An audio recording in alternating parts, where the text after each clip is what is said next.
आनंद निकेतन के इस पवित्र प्रांगण में प्रतिवर्ष की भांति इस वर्ष भी विश्वात्म चेतना परिषद एवं ट्रस्ट के आनुकूल्य में यह महान उत्सव गुरु पूर्णिमा महोत्सव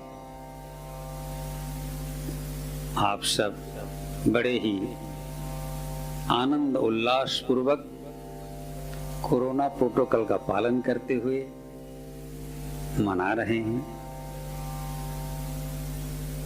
मैं आज इस पावन अवसर पर आप सबको बहुत बहुत शुभकामनाएं देता हूं। साथ ही सनातन वैदिक परंपरा के हमारे जितने गुरु हैं उन सबको प्रणाम निवेदन करता हूं एवं सबसे प्रार्थना करता हूं कि उनकी कृपा दृष्टि हम सब पर बराबर बनी रहे, क्योंकि मेरा विश्वास है कि जिसके जीवन में गुरु कृपा उतर जाती है उसके जीवन में भगवत कृपा स्वतः आ जाती है। बंधुओं माताओं, हमारे सनातन वैदिक धर्म में गुरु तत्व एक प्रधान तत्व है। हमारे यहां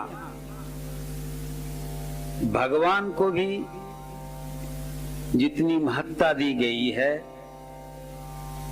गुरु को भी उतनी ही महत्ता दी गई है, बल्कि थोड़ा आगे बढ़कर और यहां तक कह दिया गया है कि गुरु गोविंद दोनों खड़े काको लागो पा, तो बलिहारी गुरु आपनो गोविंद दियो बताए।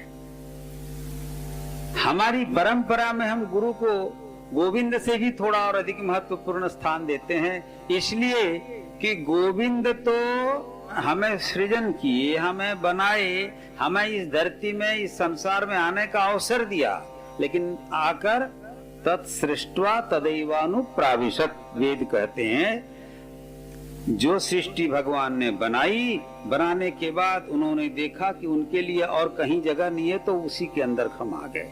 मतलब बनाया हमको उन्होंने, फिर समा गए हमारे अंदर ऐसे कि हम ढूंढते रह जाते हैं और वो मिलते केवल जीवन में तब वे मिलते हैं जब कोई गुरु हमें पकड़कर उनका परिचय बता दे या फिर हमें दिखा दे कि वो देखो ये गोविंद है। तो इसलिए हमारे यहां गुरु तत्व अत्यंत गुरुत्वपूर्ण माना गया है। हम सब वैदिक परंपरा के जितने भी हैं भगवान के सभी रूपों को स्वीकार करते हैं। वैदिक परंपरा से भिन्न लोग कोई भगवान को किस रूप में मानता है तो कोई किस रूप में, कोई मानता भी है तो कोई नहीं भी मानता, लेकिन हम मानते हैं कि वह सत एक है। एकम सत विप्राह बहुधा वदंती। बहुधा माने बहुत प्रकार से, धामन प्रकार।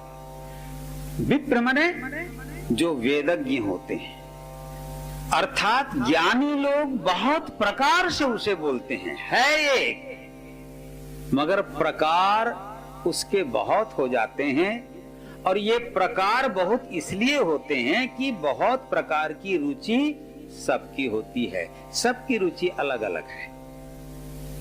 आप बाजार में जाते हैं मीठा खरीदने के लिए, तो मीठा तो मीठा ही है, लेकिन मीठा का कितना प्रकार मिल जाता है, और हर मीठा हर व्यक्ति को पसंद नहीं।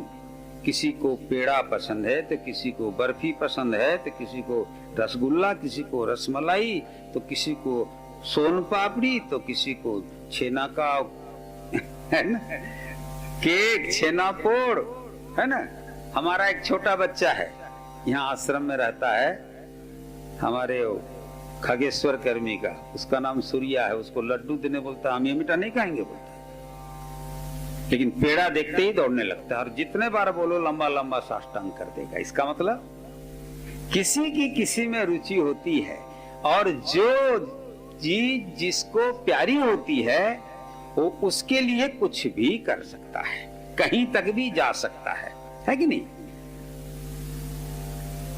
ऐसे ही ये भगवत तत्व है। भगवान मूलतः निर्गुण निराकार हैं,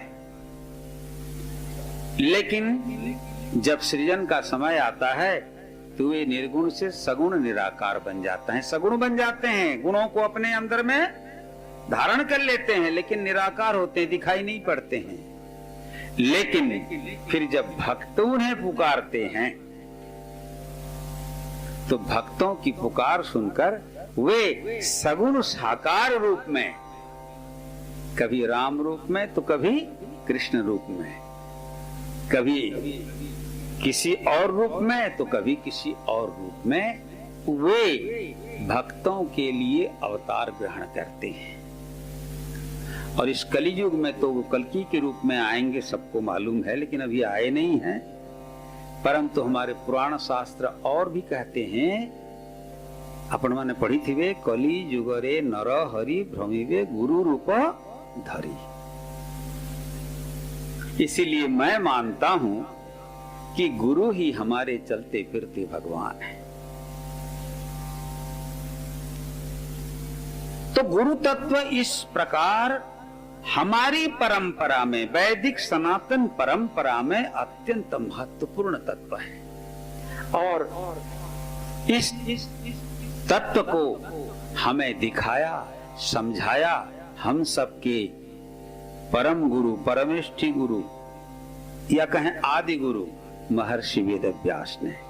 हम सबके प्रथम गुरु हैं भगवान नारायण। नारायण अगर न होते तो नर भी नहीं होता, और नर ही नहीं होता, नारायण ही नहीं होते तो गुरु फिर कहां होते, फिर चेले कहां होते, फिर ये दुनिया कहां होती? कुछ भी नहीं होता।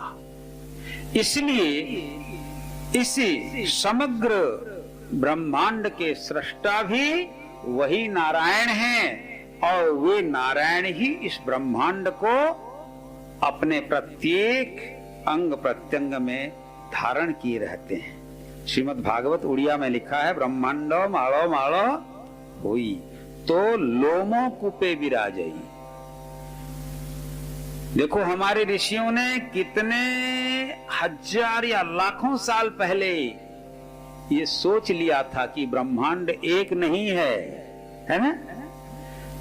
आज खगोल वैज्ञानिक कहते हैं कि ये एक आकाश गंगा नहीं, ऐसे असंख्य आकाश गंगा है ना? आज आप लोग पढ़ते होंगे, लेकिन हमारे ऋषियों ने न जाने कब से कह दिया है कि हे भगवान, ये ब्रह्मांड माल माल होकर मैंने बहुत अधिक संख्या में, तुम्हारे प्रत्येक एक एक रोम में एक एक ब्रह्मांड है। तो शरीर में कितने रोम है, कितने बाल हैं, है ना? उससे भी अधिक अनंत ब्रह्मांड का सृष्टा वह नारायण ही हमारा प्रथम गुरु है। और उनकी ही कृपा से बाद में हम सबको उस तत्व का ज्ञान देने वाले, वेद का उपबृंहण विस्तार करने वाले, 18 खंड महाभारत की रचना करने वाले, जिसके अंतर्गत श्रीमद् भगवद गीता है, 18 महापुराणों की रचना करने वाले हम सबके आदि गुरु हैं महर्षि वेदव्यास। एवं उसी परंपरा में हमने अभी कहा ना, गुरु परंपरा स्तोत्र में नारायण समारंभाम, अर्थात जो परंपरा भगवान नारायण से आरंभ हुई और महर्षि वेदव्यास से होते हुए शंकराचार्य मध्यमाम, बीच में शंकराचार्य आए, और उसके बाद अस्मद आचार्य पर्यंताम, अभी जो हमारे आचार्य हैं अर्थात हमारे गुरु। वंदे गुरु परंपराम। इस प्रकार अनंत काल से अब तक गुरु परंपरा अक्षुण्ण प्रवाहित हो रही है और ये अनंत काल तक प्रवाहित होती रहेगी। जब तक मानव सभ्यता है गुरु परंपरा प्रवाहित होती रहेगी, और उसके बाद की स्थिति क्या होगी तो नारायण जाने, हम लोग उस पर कुछ भी नहीं बोल सकते। तो ये जो हम पालन कर रहे हैं गुरु पूर्णिमा, ये है आज उनकी जयंती तिथि। महर्षि वेदव्यास जी का जन्म आज ही के दिन आषाढ़ शुक्ल पूर्णिमा के दिन हुआ था। ये उनका जन्मदिन है, जयंती पर्व है, लेकिन हैप्पी बर्थडे हम नहीं कहते, क्योंकि हैप्पी बर्थडे कहने तो केक काटना पड़ेगा, और केक काटना और दीपक बुझाना ये हमारी परंपरा है ना। हम अर्पण करते हैं और दीपक जलाते हैं। तो महर्षि वेदव्यास की इस जयंती को हम सब गुरु पूर्णिमा के रूप में मनाते हैं। उन्होंने मानो ज्ञान की गंगा को प्रवाहित करने वाले समस्त गुरुओं को अपना जन्मदिन सौंप दिया। इसीलिए आज हमारे भारतवर्ष में कोई भी व्यक्ति किसी भी परंपरा में से जुड़ा हो, सन्यासी हो, वैष्णव हो, शाक्त हो, शैव हो, सौर हो, गाणपत्य हो, गृहस्थ गुरु हो, सन्यासी गुरु हो, कोई भी हो, सभी लोग आज अपने अपने गुरु के चरणों की वंदना करते हैं, गुरु की पूजा करते हैं। ये जो गुरु पूजा करते हैं, किसकी पूजा करते हैं आप? किसी सत्य प्रज्ञानंद नामधारी व्यक्ति के शरीर की पूजा नहीं करते। मुझसे अनेक बार तुम्ही लोगों में से पूछा है, मैंने बताया भी है, हम तो आपकी पूजा करते हैं, आप क्यों आंख बंद कर देते हैं? अरे भैया, आप मेरी पूजा कर रहे हो, कहाँ गुरु की पूजा कर रहे हो। और गुरु रूप में मैं नहीं हूँ, गुरु रूप में और कोई विद्यमान है, और सबका गुरु कृष्णम वंदे जगत गुरुम। तो भगवान ही सबके गुरु हैं। इसलिए आप जिनकी पूजा करते हो, उनकी पूजा को ही मैं उन्हीं तक पहुंचाने का अपने माध्यम से प्रयास करता हूं। प्रत्यक्ष रूप में गुरु क्या है? आप मैग्नीफाइंग ग्लास जानते हैं? उड़िया में क्या बोलते हैं? जबो का चब। हाँ, उड़िया में क्या? जबो का चब। आप लोग तो विज्ञान के छात्र भी हो। आप देखना, एक जगह पर रुई रख दो और सूर्य की प्रकाश में मैग्नीफाइंग ग्लास को रख करके उसके प्रकाश को केंद्रित कर दो, पॉइंटेड कर दो रुई के पास, तो सूर्य का प्रकाश उसमें केंद्रित होकर के उस रुई में प्रकट हो जाता है, अग्नि के रूप में हो जाता है ना, और रुई को जला देता है। ठीक ऐसे ही हमारे जीवन में प्रत्यक्ष रूप में जो गुरु हमारे सामने होते हैं, उनकी स्थिति ये जबकाच के समान, अर्थात मैग्नीफाइंग ग्लास के समान होती है। जो हम सबके आदि गुरु परमात्मा से ज्ञान का प्रकाश अपने अंदर लेकर उसे पॉइंटेड करते हैं शिष्य के अंतःकरण में, तो अंतःकरण में जो कुछ भी पाप ताप रहता है वह सब जलकर भस्म हो जाता है। गुरु एक माध्यम है। मैं प्रत्यक्ष गुरु की बात कर रहा हूं। या फिर दर्पण मान लो, किसी कमरे का कितना भी अंधकार कोना होगा, सूर्य के प्रकाश को दर्पण में लेकर उस अंधकार की ओर जब आप प्रतिफलित करते हैं, तो सूर्य का प्रकाश दर्पण के माध्यम से उस अंधेरे कोने को भी क्या करता है? आलोकित कर देता है, प्रकाशित कर देता है। ऐसी ही गुरु की भूमिका है। या फिर आप सब हजारों, लाखों, करोड़ों की संख्या में मोबाइल फोन सबके पास है ना? और सबका मोबाइल फोन का संपर्क सैटेलाइट से है ना? आप यहां से, मैं यहां से सुरेश या सुनील का नंबर लगाता हूं, है ना। अजय बोल रहा है मेरा नाम क्यों नहीं ले रहे हैं। झारसुगुड़ा चला जाता हूं, मान लो वो वहीं बैठा है तालपटिया में, और मैं यहां से लगाता हूं नंबर, तो सीधा उसके पास घंटी बजती है ना। गुरु एक माध्यम है गोविंद की कृपा को शिष्य तक पहुंचाने के लिए, इसीलिए ही दीक्षा ली जाती है। मैं सुन रहा था गुरु और शिष्य के संबंध और दीक्षा, और उस पर सत्य वेदानंद कल से लेकर के आज तक बहुत सुंदर समझा रहे थे आप लोगों को। देखो, दीक्षा हम क्या लेते हैं, दीक्षा क्या है? दीक्षा प्राप्ति की, गुरु के कृपा प्राप्ति का एक माध्यम है। गुरु देते हैं, लेते नहीं हैं। गुरु दाता हैं, गुरु ग्रहीता नहीं है। गुरु अत्यंत अपरिग्रही होते हैं, कुछ भी किसी से लेते नहीं है। गुरु देते हैं, लेकिन उनके पास होता क्या है? कुछ नहीं। गुरु शून्य होते हैं, इसीलिए उनके माध्यम से ही गोविंद की कृपा शिष्य तक पहुंचती है। इसीलिए मान लेते हैं हम कि गुरु हमारा महान है, गुरु हमारा दाता है, लेकिन सचमुच गुरु दाता नहीं, दाता एक राम, भगवान ही एकमात्र दाता है। लेकिन हम दीक्षा इसीलिए लेते हैं, जुड़ते इसीलिए हैं। जब तक इस पंखे का प्लग उसमें नहीं जुड़ेगा तब तक यहाँ करंट नहीं आएगी। लेकिन ध्यान रहे, वहां स्विच ऑन ऑफ करना भी चाहिए। तो स्विच ऑन ऑफ करने वाला भी कोई एक व्यक्ति चाहिए।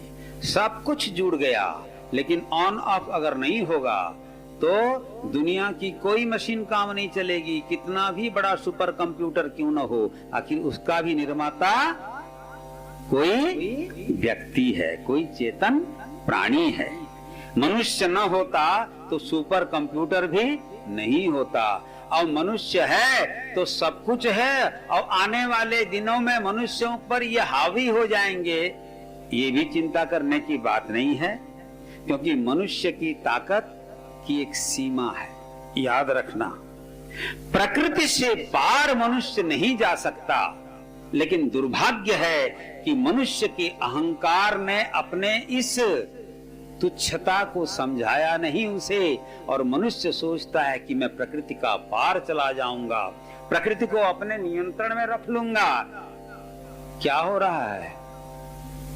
अभी यूरोप में बाढ़ की स्थिति आप देख रहे हैं, कल न्यूज में देखा होगा, कल परसों से बराबर चल रहा है। चाइना में साल भर में जितनी बारिश होती है 3 दिन में हो गई। और जैसे कागज में हम लोग नाव पहले बचपन में पानी की धारा में बहाते थे ना, ऐसे गाड़ी मोटर कार सब पानी में बह रहे हैं। और वहां तो मत जाओ, यही कल की बात देख लो, महाराष्ट्र में। तो फिर नियंत्रण क्यों नहीं कर पाते लोग? अभी भी प्राकृतिक आपदाएं मनुष्य के नियंत्रण में नहीं है। भूकंप मनुष्य के नियंत्रण में नहीं है। दुनिया का सबसे विकसित देश अमेरिका कैसे जल रहा है, वहां अभी आग लगी हुई है, वहां देख रहे हो। इसके बाद भी मनुष्य नहीं सोचता कि हमारी शक्ति अत्यंत सामान्य है। अरे हमने कुछ किया नहीं, हम उसी से सब पा रहे हैं। देने वाला दाता है और अपने को हम निर्माता समझते हैं। तुम क्या निर्माण करोगे? लोहा पहले बनी बनाई है, लोहा को प्रकट कर लिया तुमने।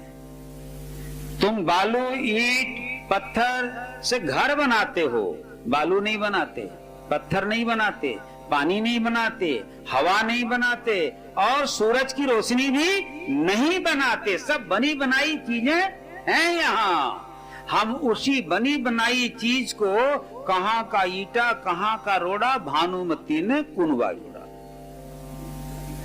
और हम समझ लेते हैं कि हम महान बन गए। हे मनुष्य,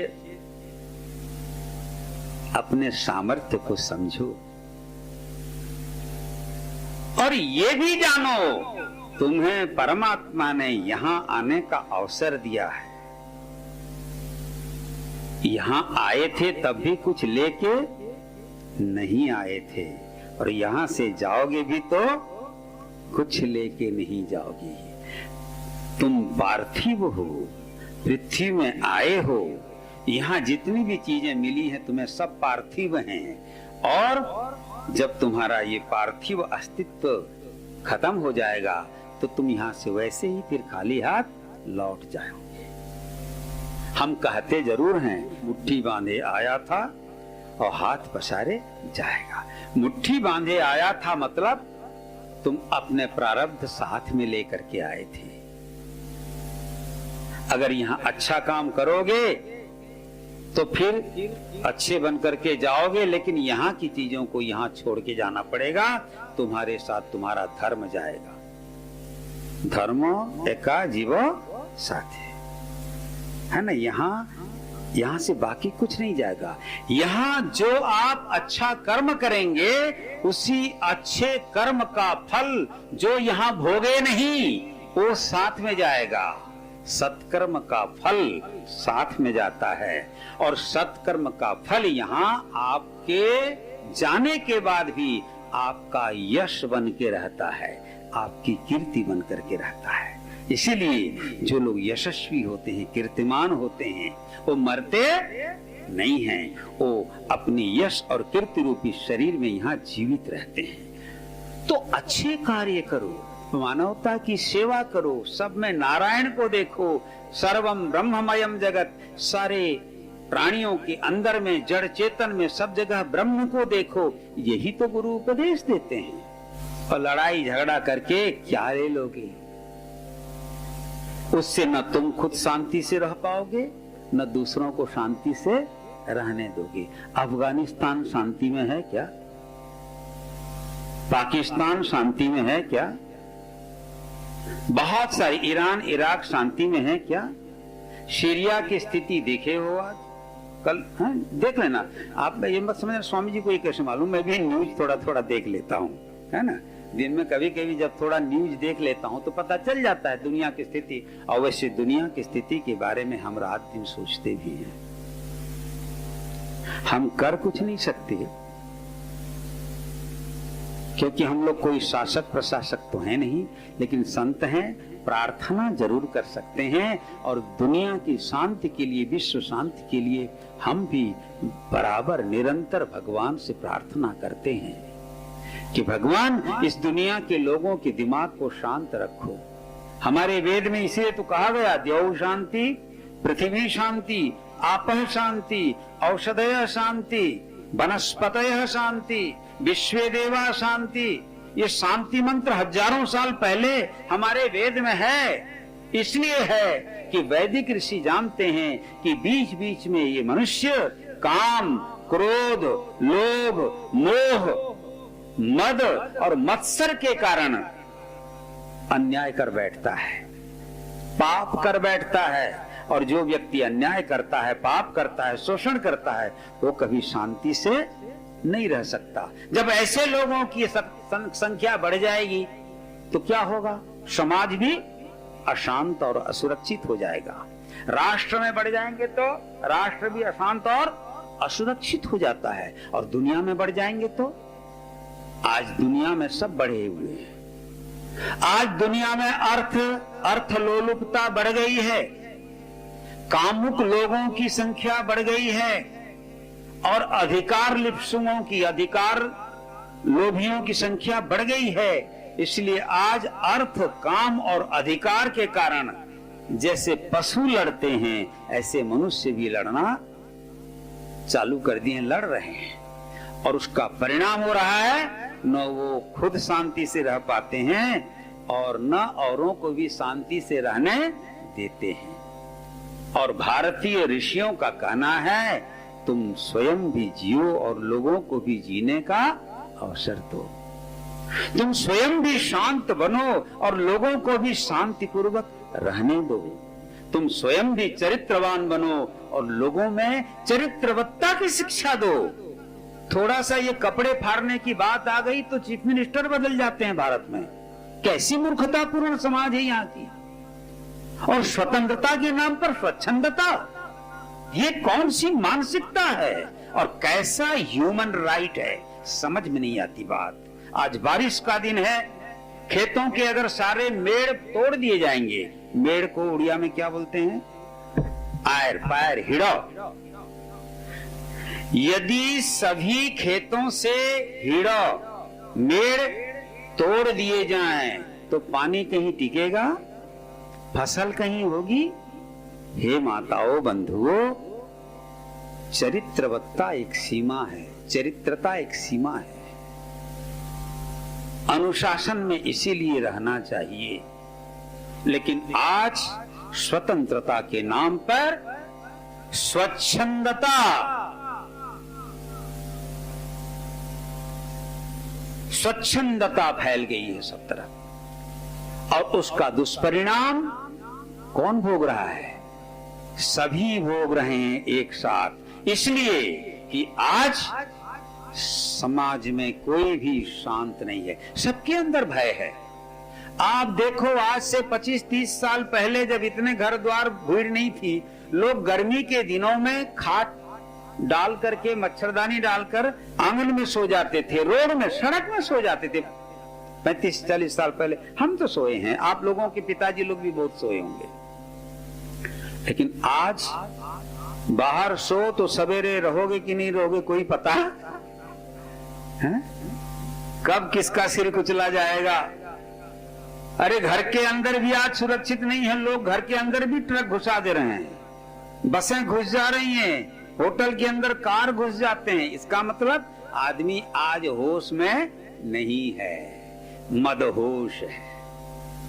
और मदहोशी आ जाने से व्यक्ति बेहोश हो जाता है। उसे अपने अथवा पराये दोनों के हित और अहित का ज्ञान नहीं रहता। जब ऐसी स्थिति आ जाए तो मुझे बहुत दिन की एक घटना याद आ गई। एक आदमी स्कूटर लेकर, उस समय स्कूटर था, आजकल स्कूटी है ना, स्कूटर से लोग स्कूटी में चले गए हैं और न जाने कहां कहां चले जाएंगे। और बड़ी तेजी से आगे बढ़ रहा था। बीच में ट्रैफिक पुलिस ने उसे रोका। अरे रुक जा, क्योंकि थोड़ा सा अंधेरा हो गया था।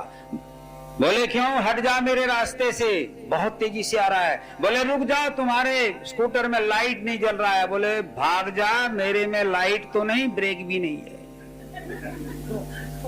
तो जिसके स्कूटर में लाइट भी ना हो और ब्रेक भी ना हो, वो खुद तो भी मर सकता है और उसके सामने जो भी आएगा मरेगा। इसका मतलब ज्ञान का प्रकाश और संयम का ब्रेक जिसके जीवन में नहीं है, जिसके पास नहीं है, जिसकी गाड़ी में नहीं है, गाड़ी माने साधन, ये शरीर एक साधन है। इसे ज्ञान के प्रकाश से प्रकाशित होना चाहिए और संयम रूपी लगाम, ब्रेक इसमें होना चाहिए। ये दोनों जिसके पास होंगे, वो धनी हो तब भी सुखी होगा और गरीब हो तब भी सुखी होगा। वह पुरुष हो तब भी सुखी होगा और नारी हो तब भी सुखी होगा।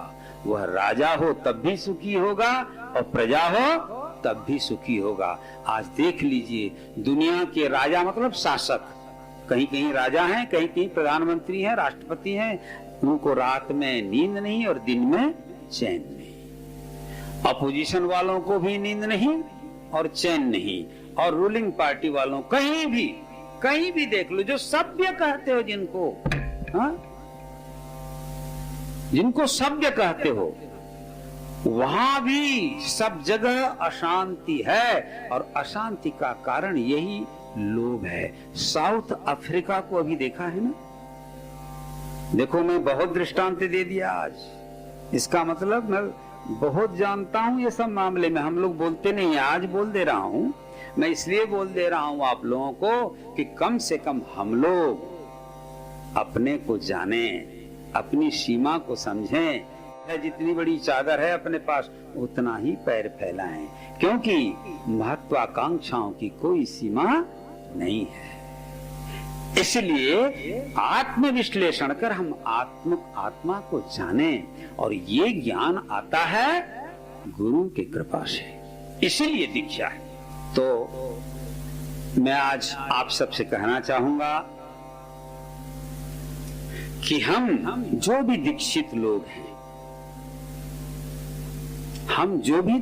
लोग हैं, परंपरा से दीक्षित। मैं परंपरा शब्द इसलिए बोल रहा हूं कि आज भारत में भी अपारंपरिक गुरुओं की बाढ़ आ गई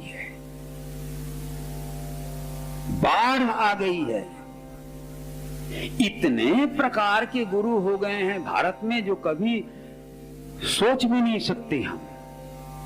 और भारतीय लोग भी आज, क्योंकि पुराण शास्त्र और पारंपरिक गुरुओं से वंचित होने के कारण कुछ नहीं समझते हैं, जिसके मन में जो आता है वही हो जा रहा है। तुलसीदास जी की भाषा में, मार्ग सोई जा कहूं जेहि भावा, जिसको मन में जो भी आ रहा है वो कर दे रहा है। हम ऐसा न करें। हमारे ऋषियों ने हमें एक परंपरा दी है, एक व्यवस्था दी है, और जो व्यक्ति उस परंपरा और व्यवस्था के अंतर्गत चलता है, कम से कम उसके जीवन में भटकाव की और गिरने की, पतित होने की संभावना नहीं रहती। अतः हम लोग इस चीज को जाने। और दीक्षा का मतलब मैंने तो बताया, गुरु की कृपा प्राप्ति का माध्यम है दीक्षा। और गुरु की कृपा, गोविंद की कृपा, दोनों की कृपा एक है। गुरु और गोविंद दो नहीं है, मैं तो कभी दो समझा ही नहीं। मुझे पता ही नहीं चलता कि गुरु और गोविंद में कोई भेद है। कोई भेद नहीं है, गुरु ही हमारे गोविंद है। तो गोविंद की वह कृपा हमें मिलती है, माध्यम है दीक्षा। दीक्षा ऐसे ही कोई अंधविश्वास नहीं है।